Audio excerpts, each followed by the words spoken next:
Hello friends, welcome to my channel exam tricky. मैं शिवम कनौजिया आज आपसे एक most important topic RT act 2009 पर चर्चा करूंगा। पूरा विश्लेषण इस वीडियो में है। दोस्तों, इससे पहले अगर आप हमारे चैनल पर नए हैं तो हमारे चैनल को सब्सक्राइब कर लें, वीडियो को लाइक करें और ज़्यादा से ज़्यादा शेयर करें। दोस्तों, बेल आइकन ज़रूर प्रेस कर लें जिससे कि नए वीडियो की नोटिफिकेशन आपको समय से मिल सके। तो दोस्तों, शुरू करते हैं अपना वीडियो। RT act 2009। दोस्तों, इसको इंग्लिश में इसका फुल फॉर्म है right to education act 2009। Hindi में इसको बोलेंगे शिक्षा का अधिकार अधिनियम 2009। शिक्षा का अधिकार अधिनियम 2009। दोस्तों, पूर्ण रूप से इसका नाम है the right of children to free the compulsory education act 2009, अर्थात निशुल्क और अनिवार्य बाल शिक्षा अधिकार 2009। दोस्तों, इसमें पहला पॉइंट है 51A मूल कर्तव्य 6 से 14 वर्ष के बच्चों के लिए अनिवार्य शिक्षा। दोस्तों, मूल कर्तव्य हमारे पहले 10 थे, 11वां मूल कर्तव्य बढ़ाया गया जो अनुच्छेद 51A में वर्णित किया गया। इसमें अनिवार्य शिक्षा 6 से 14 वर्ष के बच्चों के लिए मुफ्त की गई। और दूसरा पॉइंट है हमारा संविधान संशोधन 86वें।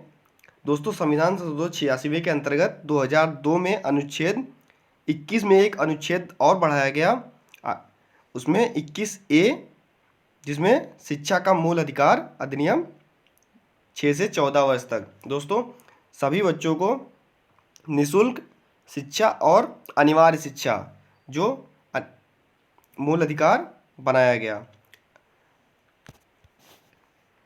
तीसरा है हमारा अनुच्छेद 45 नीति निर्देशक तत्व। दोस्तों, 6 से 14 वर्ष तक के सभी बच्चों के लिए निशुल्क एवं अनिवार्य शिक्षा।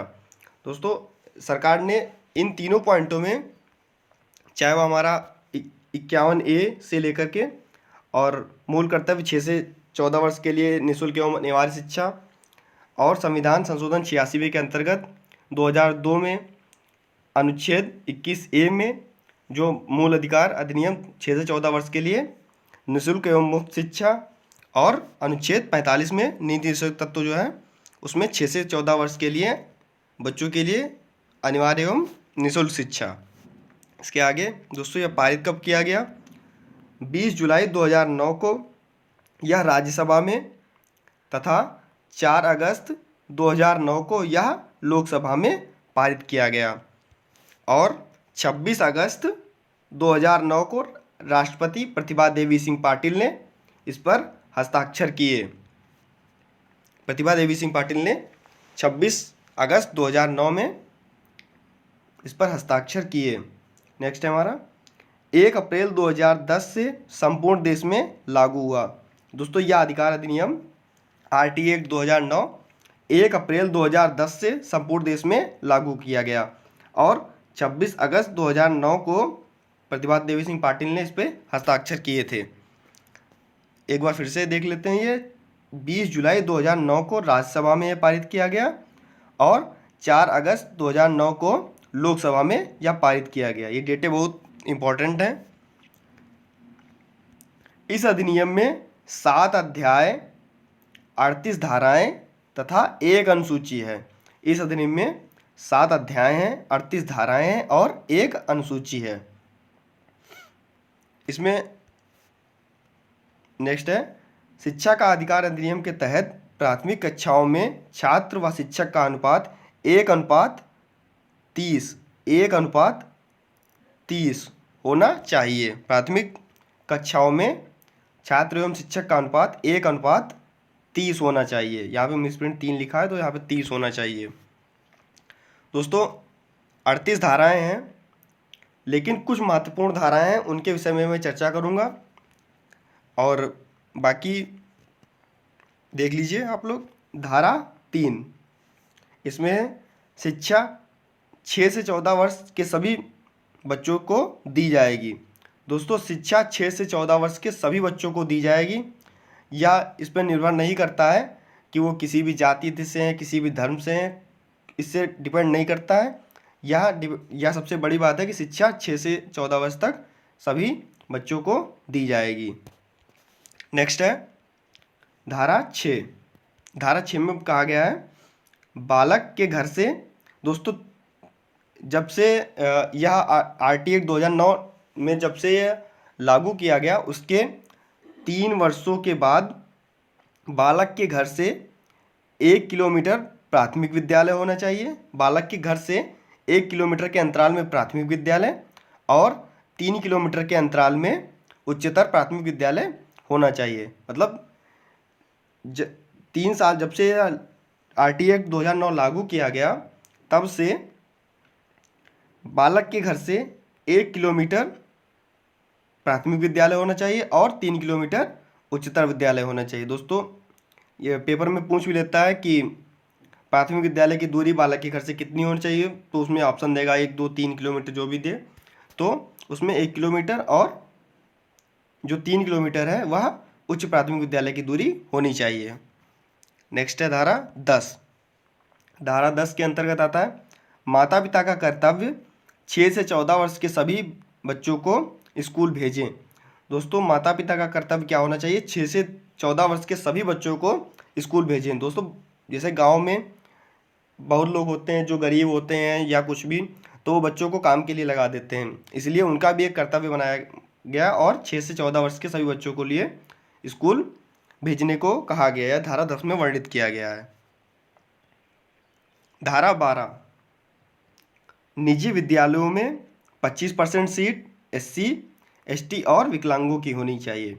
दोस्तों जो निजी विद्यालय हैं, जो प्राइवेट विद्यालय हैं, जो अच्छी खासी फीस लेते हैं, उनमें भी 25% सीट SC ST और विकलांगों के लिए होनी चाहिए। धारा 13 इसके अंतर्गत प्रवेश शुल्क लेने पर 10 गुना जुर्माना। दोस्तों किसी भी विद्यालय में प्रवेश शुल्क लेने पर 10 गुना जुर्माना। अगर प्रवेश शुल्क 100 रुपये लिया गया तो उसका 10 गुना 1000 रुपये हो गया, तो 10 गुना जुर्माना। और जब फ्री शिक्षा की बात की ही गई है, जब निःशुल्क शिक्षा की बात की ही गई है, तो शुल्क किस चीज़ का? तो इसलिए 10 गुना जुर्माना। आगे इसका B पॉइंट है प्रवेश परीक्षा लेने पर 25,000 तथा बाद में 50,000 रुपये जुर्माना। दोस्तों अगर प्रवेश परीक्षा ली जाती है तो उसमें 25,000 रुपये जुर्माना और बाद में 50,000 रुपये जुर्माना, क्योंकि निःशुल्क और अनिवार्य शिक्षा की बात की गई है। तो प्रवेश परीक्षा किस चीज़ की, तो इसलिए प्रवेश परीक्षा लेने पर 25,000 और अगर बाद में भी ऐसा होता है तो उन पर 50,000 रुपये जुर्माना होगा। धारा 17 शारीरिक व मानसिक दंड पर रोक। दोस्तों ना बच्चे को मारा जाएगा ना उसको प्रताड़ित किया जाएगा। शारीरिक और मानसिक दंड दोनों नहीं होने चाहिए। बिना बोझ की शिक्षा, मान के चलिए कि इन पर जो शारीरिक और मानसिक दंड हैं वो नहीं होना चाहिए, क्योंकि शारीरिक और मानसिक दंड से बच्चा विद्यालय आएगा ही नहीं। अगर उसको शारीरिक दंड दिया जाएगा और मानसिक दंड उस पर दिया जाएगा तो वो विद्यालय आएगा नहीं और पढ़ने नहीं आएगा। तो नेक्स्ट है हमारी बिना मान्यता स्कूल नहीं चलाया जाएगा। दोस्तों बिना मान्यता के स्कूल नहीं चलाया जाएगा। जितने भी विद्यालय होने चाहिए सरकार द्वारा मान्यता प्राप्त होने चाहिए। नेक्स्ट है हमारा धारा 20 अनुसूची में संशोधन का अधिकार केवल केंद्र सरकार कर सकती है। दोस्तों एक अनुसूची है उसमें केवल संशोधन का अधिकार है, वह केवल सेंट्रल गवर्नमेंट केंद्र सरकार ही कर सकती है और कोई नहीं।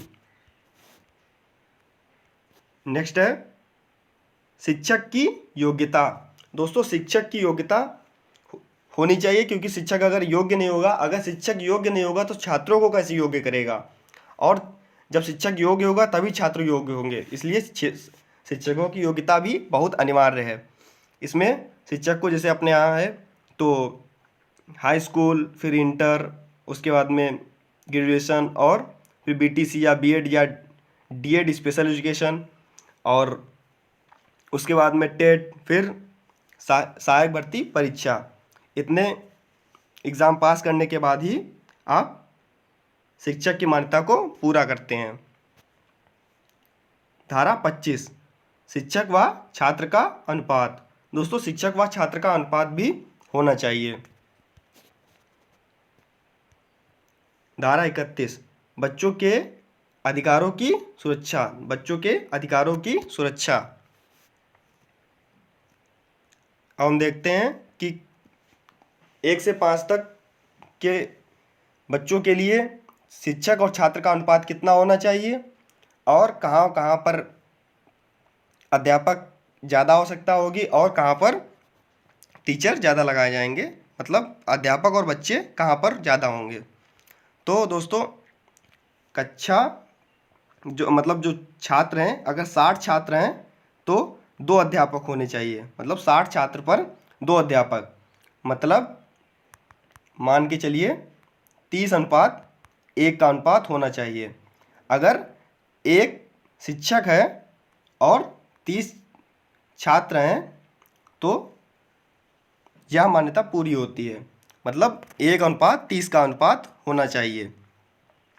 एक शिक्षक और 30 छात्र, और 60 से 90 अगर छात्र हैं तो 3 अध्यापक होने चाहिए। अगर 60 से अधिक हैं और 90 तक छात्र हैं तो 3 अध्यापक विद्यालय में होने चाहिए। अगर 91 से और 120 छात्र हैं, 91 से 120 छात्र हैं तो 4 अध्यापक विद्यालय में होने चाहिए। और अगर 121 से 150 छात्र हैं तो 5 अध्यापक विद्यालय में होने चाहिए। कुल मिला के अनुपात 30:1 का होना चाहिए। और 51 से 200 छात्र हैं तो 5 अध्यापक होने चाहिए और 1 प्रधानाध्यापक होना चाहिए।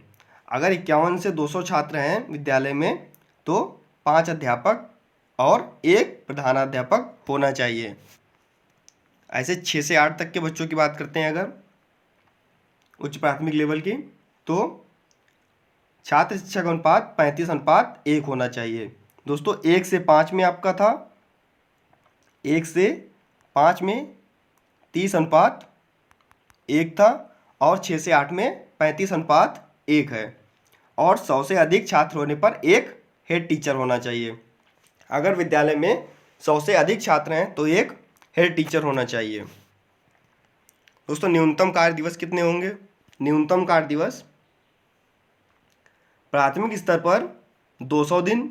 दोस्तों न्यूनतम कार्य दिवस प्राथमिक स्तर पर 200 दिन होने चाहिए और उच्च प्राथमिक स्तर पर 220 दिन होने चाहिए। दोस्तों प्राथमिक स्तर पर 200 दिन और उच्च प्राथमिक स्तर पर 220 दिन।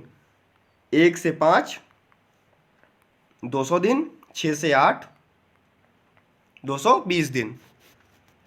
आगे शिक्षण घंटे कितने होने चाहिए?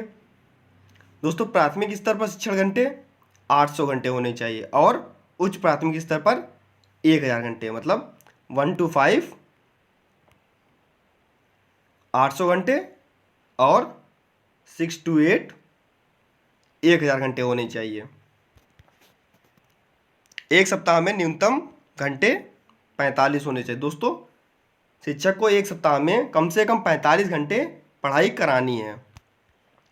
दोस्तों अगर आपको हमारा वीडियो अच्छा लगा हो तो हमारे चैनल को सब्सक्राइब कर लें, वीडियो को लाइक करें और शेयर करें।